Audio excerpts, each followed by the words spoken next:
what truly happened to the members of the Spinners? While their music captured hearts and stood the test of time, the personal journeys of its members tell a much more somber tale. Did the spotlight bring them joy, or did it pave the way for pain? Let's explore the emotional and tragic paths of the Spinners and uncover the stories of the people behind the harmonies. The Spinners rose to fame as one of America's most iconic rhythm and blues ensembles, tracing their origins back to 1954 in the Detroit suburb of Ferndale, Michigan. The group was formed by 5 childhood friends: Billy Henderson, Henry Fambro, Purvis Jackson, C.P. Spencer, and James Edwards, who lived together in Herman Gardens, a public housing project in Detroit. Brought together by their shared passion for music, they decided to form a group and chase their dreams of making an impact in the industry. In their earliest days, they performed under the name The Domingos. However, James Edwards left shortly after the group was established, making way for Bobby Smith, who would later take on the role of lead vocalist for many of their Atlantic Records hits. Around the same time, C.P. Spencer also parted ways with the group, going on to join other ensembles like the Voice Masters and the Originals. Spencer's departure led to the addition of George Dixon, and the group soon rebranded itself with the name we all know today, the Spinners. From the very beginning, when we had no hit records, we realized we needed to stand out, they once shared. We wanted to offer something unique to distinguish ourselves from everyone else. Their first track, That's What Girls Are Made For, was released under Harvey Fuqua's Tri-Fi Records label. There's been ongoing speculation about the song's lead vocals, with some attributing it to Fuqua himself and others insisting it was Bobby Smith, supported by Fuqua. Regardless, the track reached a respectable number 27 on the music charts, establishing the Spinners as a group to watch. Following this success, they released another single, Love, I'm So Glad I Found You, which climbed to number 91 in November. Unfortunately, this would be their final charting release under the Tri-Fi label, marking the end of an era. The extent of Harvey Fuqua's involvement with the Spinners remains a topic of debate. Some believe he considered himself an unofficial member of the group due to his lead vocals on several tracks. However, most sources do not officially list him among the group's lineup. In 1963, a notable shift occurred when Edgar Chico Edwards, brother of original member James Edwards, stepped in to replace George Dixon. Around the same time, Tri-Fi Records was acquired by Berry Gordy, founder of the legendary Motown Records, and notably Harvey Fuqua's brother-in-law. This acquisition presented the Spinners with fresh opportunities to expand their reach in the music industry. However, initial commercial success eluded them. Despite this, Motown kept them busy in other ways, assigning the Spinners to support roles such as road managers, chauffeurs, and shipping clerks for fellow artists. The group's lineup continued to evolve, with G.C. Cameron eventually joining and taking Edgar Chico Edwards' place, setting the stage for the next phase of their journey. In 1969, the Spinners took a significant step by moving to a new Motown subsidiary label, VIP. This change marked a turning point for the group when they released the Stevie Wonder pen track, It's a Shame. The song quickly gained widespread acclaim, climbing to number 14 on the charts and showcasing their potential to dominate the music scene. The lyrics echoed bittersweet truths. It's a shame the way you mess around with your man. Resonated deeply with fans. Building on that momentum, they achieved another hit the following year with We'll Have It Made. However, these 2 tracks would be their final contributions under the VIP label. Amid this transitional period, Aretha Franklin stepped in with pivotal advice. She urged the group to leave Motown and seek new opportunities with Atlantic Records. At the same time, they were collaborating with Stevie Wonder on a new album. Unfortunately, as their Motown contract expired, the project was left unfinished, leaving the group at a crossroads. When they officially moved to Atlantic Records, complications arose. G.C. Cameron, a key member, was unable to join due to his binding contract with Motown. Instead, Cameron brought in his cousin, the talented Philippe Wynne, to step into the role of lead singer. This decision proved to be a game changer, setting the Spinners on a path to unparalleled success. Their journey at Atlantic began with a creative partnership with producer and songwriter Tom Bell, which transformed their fortunes. Bell's visionary touch helped craft the album Spinners, a landmark release that catapulted the group into stardom. They notched an impressive 5 top 100 singles, with 2 breaking into the top 10, firmly cementing their status as one of the premier soul groups of the 1970s. One of their most iconic hits, I'll Be Around, came with an interesting twist. Initially released as the B-side to How Could I Let You Get Away, the track gained unexpected traction when radio stations began favoring it. The overwhelming response led Atlantic to reissue it as the A-side. The result?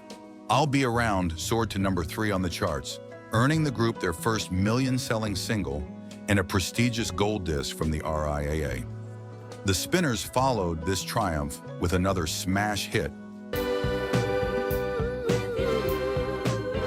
Could It Be I'm Falling in Love, which matched the success of its predecessor as a million seller. They continued their streak with One of a Kind, Love Affair. However, this track stirred up some controversy. A segment of listeners believed they heard an inappropriate lyric, sparking complaints. While some swore Felipe Wynne sang, "You just got to her, yeah," others interpreted it as the more innocent, "You just got to hug her, yeah." In response, the group worked to ease concerns while the song's success carried on undeterred. Atlantic Records swiftly addressed the controversy surrounding the song by editing and re-releasing it, removing the part that had sparked confusion. Despite this hiccup, the Spinners' remarkable streak of success showed no signs of slowing. They followed up with hits like Ghetto Child, Mighty Love, I'm Coming Home, and One of a Kind, Love Affair, all of which climbed the charts and cemented their place as one of the premier soul groups of their time. Their consistent dominance on the charts rivaled even iconic groups like the O'Jays. It seemed nothing could diminish their meteoric rise. While the Spinners were riding high, Motown wasn't ready to let them fade from their legacy.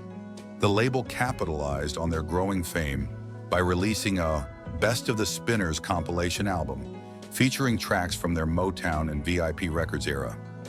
They also reissued the B-side, Together We Can Make Such Sweet Music, as an A-side single.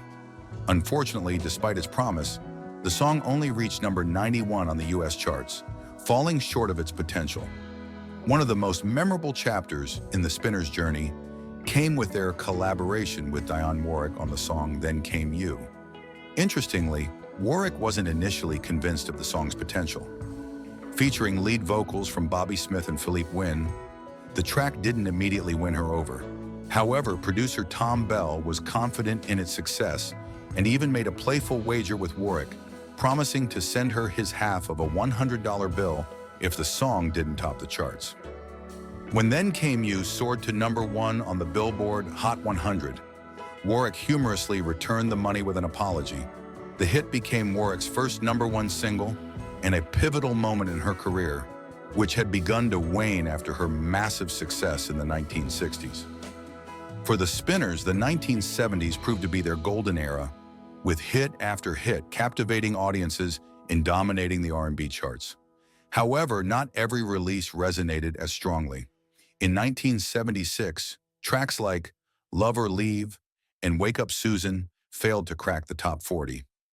Undeterred, the Spinners bounced back with a massive hit, The Rubber Band Man. Written by producer Tom Bell and lyricist Linda Creed, the song was inspired by Bell's son, who had been teased for his weight. Originally titled The Fat Man, the song evolved into the infectious and celebratory The Rubber Band Man. Its funky rhythm and playful lyrics resonated with audiences, propelling it to major success. However, this track marked a bittersweet moment as it became the last major hit, featuring Philippe Wynne as lead vocalist. Tensions between Wynne and Bell had been simmering for some time. Wynne's ambition to rename the group Philippe Wynne and the Spinners created friction within the band, as the other members were unwilling to make such a change. The conflict ultimately led to Wynne's departure. He was succeeded by John Edwards, an accomplished R&B solo artist who joined the group and carried their legacy forward. Even after Philippe Wynne's departure, the Spinners pressed on, continuing to create music. However, their chart-topping hits became fewer and farther between. The group's collaboration with Tom Bell also came to an end, though they contributed 2 tracks to the soundtrack of Bell's film, The Fish That Saved Pittsburgh, and even made an appearance in the movie as a band. By the late 1980s and into the 1990s, the Spinners faced mounting challenges as they struggled to adapt to shifting music trends. With new genres dominating the airwaves, their prominence began to wane. Health struggles and lineup changes further complicated their efforts to remain cohesive as a group. Behind the curtain of their iconic music lay stories of profound heartbreak and personal trials. Over the years, original members like Purvis Jackson, Bobby Smith, and Henry Fambrough passed away. Others, including Philippe Wynne, faced lives marked by both remarkable success and deep sorrow. Philippe Wynne, born in Cincinnati, Ohio, endured a difficult upbringing. As a child, he and his siblings were placed in the New Orphan Asylum for colored children following their parents' divorce. Although his father, Degree Walker, retained custody, his work as a contractor kept him away from home. Wynne's mother, Annie, moved to Detroit with another partner, leaving Philippe to grow up knowing both parents were alive, but absent from his life, a wound he later described as deeply painful. In the 1960s, Wynne moved to Detroit, where he began his music career alongside his brother Michael, performing gospel music. He soon transitioned to R&B, joining Bootsy Collins' band, the Pacemakers, before performing with the Liberian ensemble, the Afro Kings. Eventually, Wynne replaced his cousin, G.C. Cameron, as the Spinners' lead vocalist, propelling the group to new heights. After leaving the Spinners, Wynne attempted a solo career under the guidance of manager Alan Thicke, and also ventured into the business side of the industry, starting his own publishing and record label. Unfortunately, neither his solo endeavors nor the Spinners' projects without him replicated the level of success they achieved together. Wynne's personal life was fraught with tragedy as well. He married Abel LaFleur in 1973, and they had two sons, Emmanuel and Alvarez. The family eventually moved to California but later separated. Heartbreak struck again when Alvarez was killed in a drive-by shooting in 1999, followed by Emmanuel's tragic drowning in 2001 while saving another man. Emmanuel's heroism earned him a Carnegie Medal for bravery. Wynne's own life came to a sudden and tragic end on July 13, 1984. While performing at a nightclub in Oakland, California, he suffered a fatal heart attack, passing away the following day at just 43 years old. His contributions to music were honored in 2023 when the Spinners were inducted into the Rock and Roll Hall of Fame, a testament to his enduring legacy. Another member who endured hardship was John Edwards. Health issues forced him to step away from the Spinners, but his journey before and with the group remains inspiring. Edwards began singing while stationed in Germany with the U.S. Army. After his service, he returned to Duluth, Georgia, where he performed with renowned artists like Wilson Pickett and James and Bobby Purify. In the late 1960s, he moved to Chicago and met Curtis Mayfield, who introduced him to producer Joe Armstead.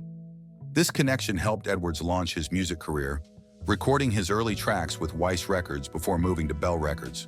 Edwards gained momentum when he signed with the Atlanta-based Aware label, where he released hits like Stop This Merry-Go-Round and Messing Up a Good Thing. His biggest solo success, Careful Man, reached number 8 on the R&B charts. Despite Aware Records closing, Edwards pursued his solo career, releasing tracks like Baby Hold On to Me and Nobody But You under the Cotillion label. In the late 1970s, Edwards officially joined the Spinners, replacing Philippe Wynne as their lead vocalist. His tenure with the group lasted over 2 decades, during which he helped maintain their legacy. Tragically, Edwards suffered a debilitating stroke in 2000, forcing him into retirement from music. Billy Henderson, one of the Spinners' founding members, was born on August 9, 1939, in Indianapolis, Indiana. Raised in Royal Oak Charter Township, Michigan, Henderson became a key figure in forming one of soul music's most beloved groups, a group whose legacy endures despite the personal struggles faced by its members. The Spinners were fortunate to have Billy Henderson, whose vibrant energy and unmatched dance skills brought a special flair to their performances. While he didn't take on lead vocals like some of his bandmates, Billy played a crucial role in the group's success. Known for his animated moves and captivating stage presence, he stood out as the group's best dancer and a true showman. His position as a background tenor, often placed center stage, ensured every performance was visually electrifying. As time went on, however, Billy stepped away from the group, eventually being replaced first by Harold Bonhart, a talented singer and songwriter from Detroit, and later by Marvin Taylor in 2009. Despite his departure, Billy's contributions to the Spinners' music and performances left an indelible mark. In his personal life, Billy shared a deep bond with his wife, Barbara, and their three sons, Charles, Sterling, and Joseph. However, his later years brought challenges.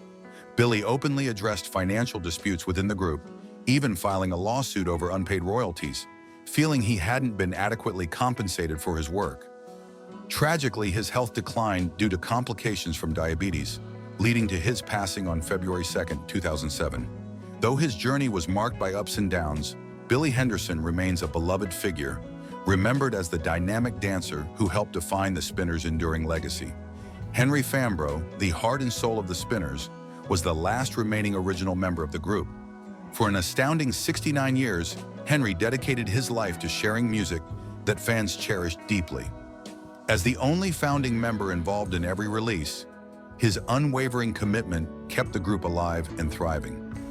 In April 2023, Henry made the heartfelt decision to retire from performing, though he continued to support the group behind the scenes, ensuring their legacy endured. "The Spinners are still here," Henry assured fans. "We'll keep singing for the people who love us." His words resonated with many who feared the group might fade after his retirement. Just a month after Henry stepped back, the Spinners received the ultimate honor, their induction into the Rock and Roll Hall of Fame. This milestone, 69 years after their formation and nearly 4 decades after they became eligible, was a proud moment for Henry, even though he no longer graced the stage.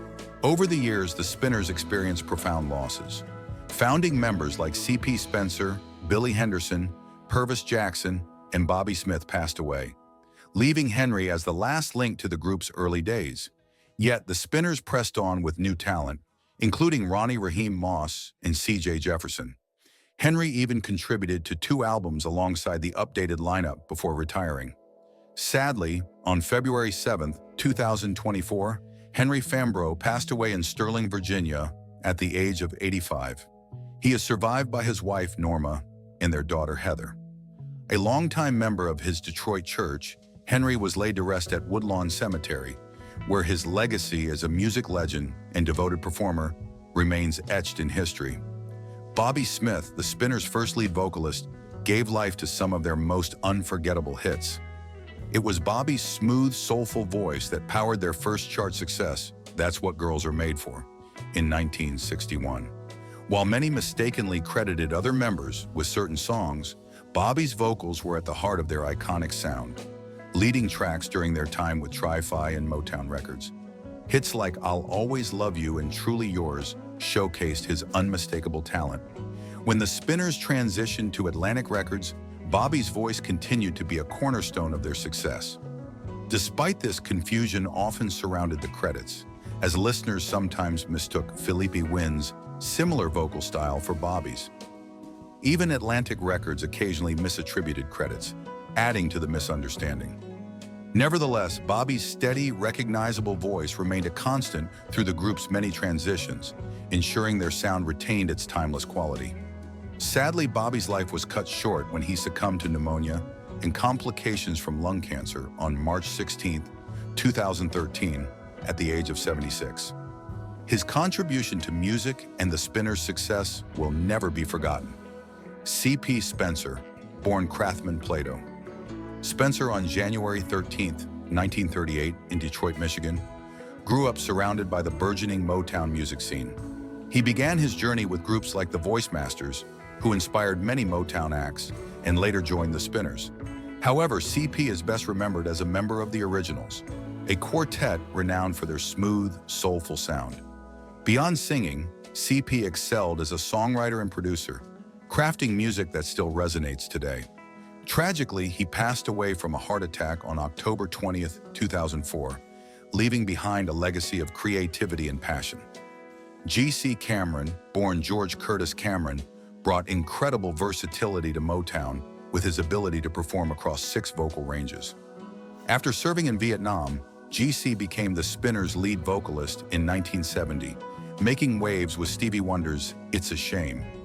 When the Spinners left Motown for Atlantic Records, GC stayed behind, embarking on a solo career. Known for his ability to channel the styles of Smokey Robinson, Curtis Mayfield, and others, he recorded the timeless ballad "It's So Hard to Say Goodbye to Yesterday," which became the theme for the 1975 film Cooley High. In 2000, GC rejoined the Spinners briefly after a member suffered a stroke. He later performed with The Temptations in 2003 before focusing on his solo career in 2007, blending soul and reggae styles in collaborations with groups like Dub Nation. GC's distinctive voice and artistic range continue to inspire fans and musicians alike. Spanning 6 decades, the Spinners' legacy shines through their harmonious melodies and unforgettable stage presence. Their remarkable contributions to soul music remain as vibrant today as ever, solidifying their place as one of the genre's greatest treasures.